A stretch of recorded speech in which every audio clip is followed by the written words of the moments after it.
Hello, ladies. Good afternoon. My name is Shajron. I am here with the lovely Miss Willina, styled by Will, and Miss Sheema, Live Health and Wellness. Today, we'll be speaking on a very important topic that plagues our Afro-Caribbean community, traction alopecia.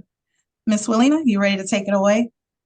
Hello, everyone, and I'm Alina, aka Style by Will, and I am a custom wig and cranial prosthesis specialist. And I am happy to join this conversation today about traction alopecia. Hi, guys. I'm Sheema Washington. I'm a nurse practitioner since 2009, a registered nurse since 2000, specializing in all things women. Um, I'm the owner of Live Health and Wellness, which is a telehealth business specializing in medical weight loss, women's health quick visits, sexual dysfunction, and more. All right, ladies. So, let's discuss this. This is the topic at hand. We are going to discuss what is traction alopecia, Miss Willina. So, traction alopecia is hair loss, mainly around the hairline, and it comes from excessive tension. So that can be in the form of too tight braids. It also can be improper removal of installs, your lace wigs, your quick weaves. If they're improperly removed, that can cause traction alopecia. And it can also be brought on by altercations. I've seen people develop traction alopecia just from having a physical altercation with someone and their hair is physically pulled out. Wow, that was some great detailed information. I definitely didn't know that. Listen, Miss Melinda, you got some gems tonight. You ladies are coming with some gems.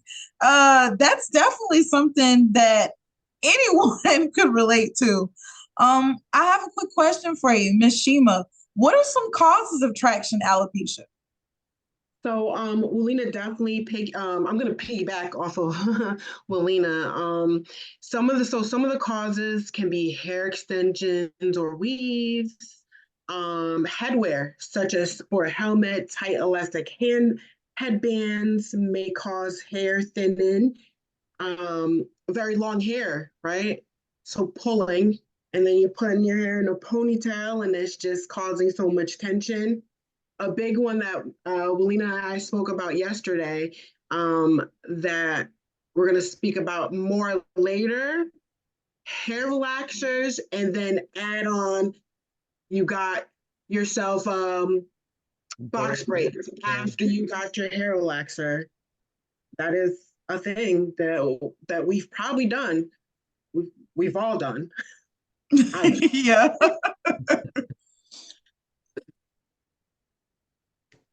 Wow. Well, that was some great information.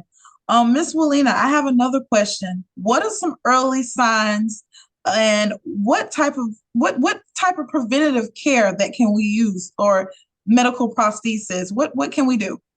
Okay, so to prevent traction alopecia, you just want to make sure that you are maintaining your protective styles in a timely manner. What I mean, like if you go and get extensions, get your hair braided like long box braids, be cautious of the length that you get. I see like the trending style is the braids down like to past your buttocks down to your knees. You have to make sure if you're wearing braids that long, you have to consider the weight that is adding to your natural hair. So once you start to see your natural hair actually starting to grow out, you want to make sure you're watching that and taking it down in a timely fashion because that is where traction alopecia will begin to form if you have those really long braids. And then, we also promote like maintaining and washing in between. But when you do wash that hair, that's it adds more weight. It just adds more weight to it. So make sure when you're drying it, you're taking those braids and you are clipping them up. Do not let them dry hanging down because when something is wet, it's actually heavier So make sure during the drying process, that hair is clipped up. And I say the same thing with sew-ins. When I was in the salon and I would do your sew-ins, once you was washed, I always clip your extensions up until you was under there for like at least an hour and a half. And then I took your weave and let it down.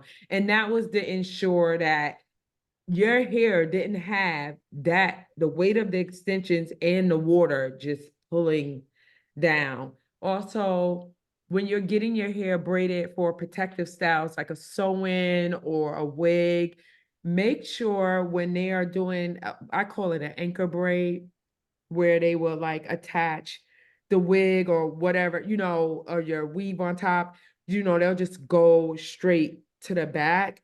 A good way to prevent that is to have that first braid going down. Mhm. It's not pulling as much going down as it is going to the back. That's why you see all that poppage right here, because this part of the hair is taking all of that weight. I do see some stylists doing different techniques to carry the weight to try to help prevent people from getting traction alopecia. And whatever glue you're using or whatever stylist you go to, make sure you go back to them so they can properly remove your lace frontal or wig. Or if you're doing it yourself at home, follow the manufacturer's instructions on how to remove it. And just be patient. I know a lot of people wait to the last minute to take out their wig or take off their weave. So they're in a rush, so they just ripping it off. No, take it to, please just put it on the night before and let it come off properly. Wow. That was a lot of valuable information, Miss Melina. Like for me, I've never been a wig type of female. So for me, I love my sew-ins. I love them. You can't get everyone to do your hair all the time. With me, I have a different situation. I have and I'm going to speak on this publicly. I have psoriasis, plaque psoriasis. So that's the worst one. So I constantly have to keep my hair moist and conditioned. I have to wash like every week because of that buildup. But when my hairstylist, when she does my weaves, she does it a certain way. So she does the U, but she also has the crosses of the braids to take off the tension, and she uses a cap. So, make sure that you're paying attention to how your installs are done to maintain and, properly have your sleigh done. But I do have another question. And Ms. Sheema, this question is for you. What can you do for people that are in several different types of situations, including alopecia? What can they do to start their process journey of their hair loss? So actually, I'm going to first speak about the early signs, and then I'll speak about that, okay? Yes, ma'am. So some of the early signs of traction alopecia would be the receding hairline, typically. So to start, you'll see it start going, right? So if you see it start going, don't go get your hair braided again. How about, treat it and get some oil and, baby it a little bit instead of keep on doing those protective, which Will said to me yesterday, isn't really a protective style. Small pimples around the scalp or the base of the braid. I have seen that many times, and I would say, that looks like hair. That looks like real hair that just got plucked out. Redness, itching, ulcers. I feel like I'm like being traumatized again. You had the fly hairstyle, but then the next day you get those bumps back of your head or on the edges. And I can say that I was either going somewhere and I literally left it.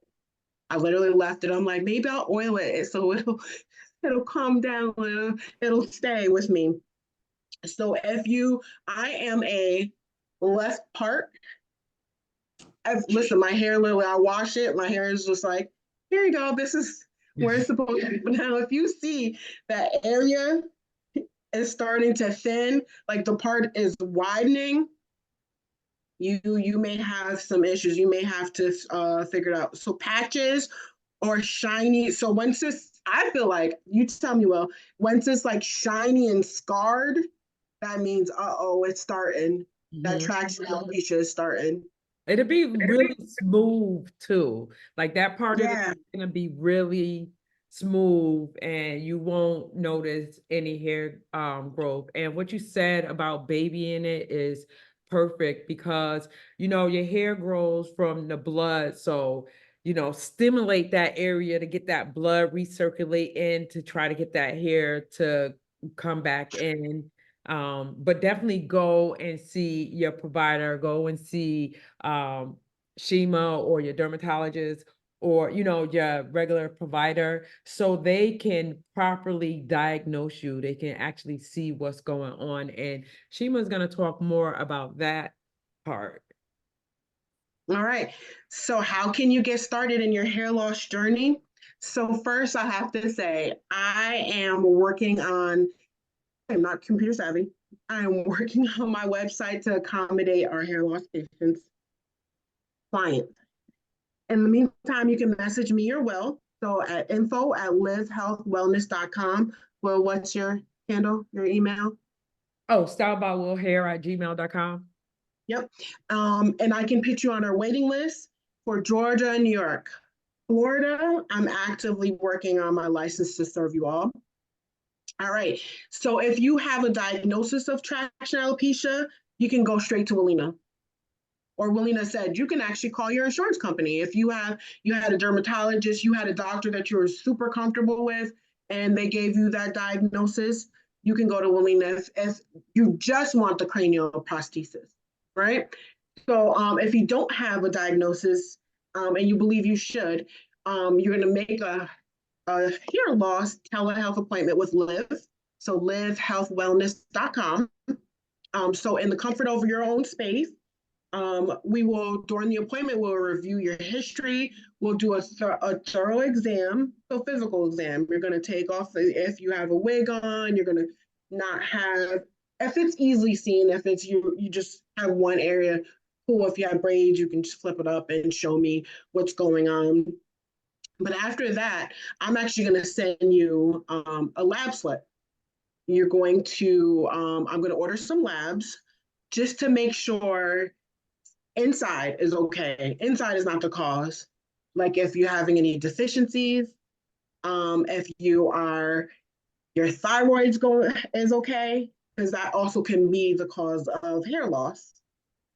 So after reviewing the labs, I will provide the diagnosis, which I will send to the client, send to Walina, and that's where you and Walina can link up and speak about. She could tell you what to expect. She could tell you the keywords to say to your insurance company and go from there.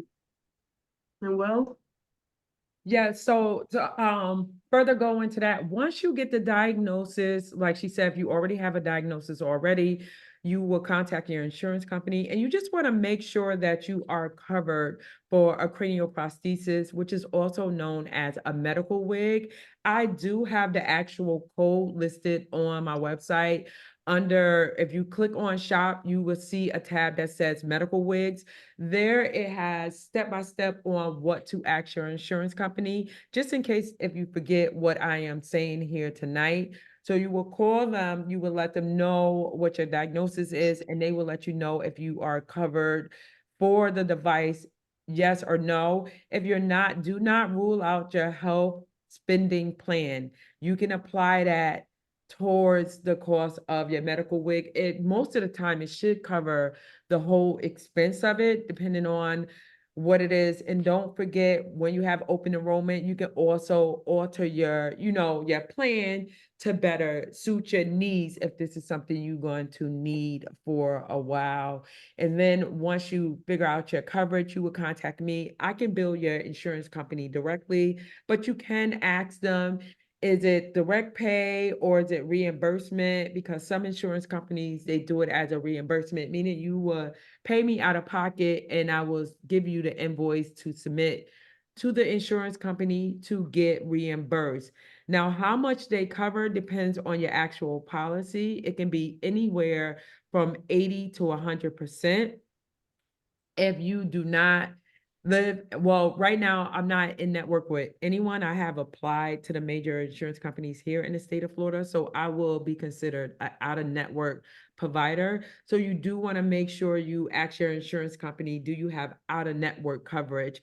But even if you don't have out-of-network coverage, what I did notice, if they don't have a provider in your area, they will make an exception a lot of times to the out of network provider thing. But other than that, it's really a simple process. You would do a Zoom consultation or in-person consultation with me, and I will take your measurements and I will create a piece to mimic your natural hair. And I will make it where it's glueless. So while you're under the care of Sheema or your other provider, she will be able to see your full scalp while you are doing whatever treatment plan that was provided for you. You know, it's interesting. I was going to add that, like, I actually want to take care of. So yes, the prosthesis, you're going to look good while we're taking care of you, Yes. right? You're going to have, Will does amazing work. I know. I purchased from her before. And yeah, so it's just definitely like we didn't know. We didn't know about this. We didn't know that we have these services. So I just applaud you, Will. That first Instagram post that you posted, I said, "How can I help?" And I messaged her and said, "I want to help." She really did say how she was very intrigued, and I'm so happy you reached out because I think this is like the best information, because a lot of people, they suffer with this in silence, and you shouldn't have to, because there's so much treatment out there for it now. And the best thing about having the cranial prosthesis is you can do the treatment comfortably. I have people that are try to get sew-ins or things to cover up the spot, but they can't proceed with the treatment because they don't want to look a certain way for that extended amount of time. So, it's nice. You have your piece, you undergoing your treatment, and your treatment is a success, and you no longer need the piece. You can use it, you just, want to wear it Whenever you want. whenever you want. All right. So thank you for having us. Thank you, Shay. Thank you, Alina. Thank you, Alina. Thank Thank you, our Sheema. beautiful host Shay for narrating this for us. And we are apologizing for our Facebook technical difficulties. But if you need any assistance from us, our information is going to be linked. So all you have to do is click and we will respond within 24 hours to help you begin your journey. Take care. Take care. Good night. Thank you, ladies. Good night.